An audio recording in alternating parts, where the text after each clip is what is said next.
My dad parked his sports car at the Riverside station in Greenwich. He called out, "Riverside, Riverside," imitating the conductor's barely audible warnings, and croaked like a frog even when the train was packed with passengers. On our drive home, we'd stop at the penny candy store, where I'd fill up a brown paper bag with bazooka bubblegum, fireballs, and Biddo honeys.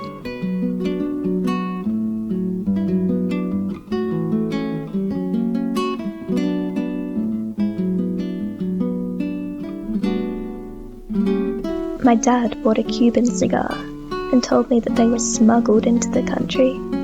I didn't know who snuck them in or why they had to be kept a secret, but I loved poking my finger through the O's he'd blow into the air as he smoked them.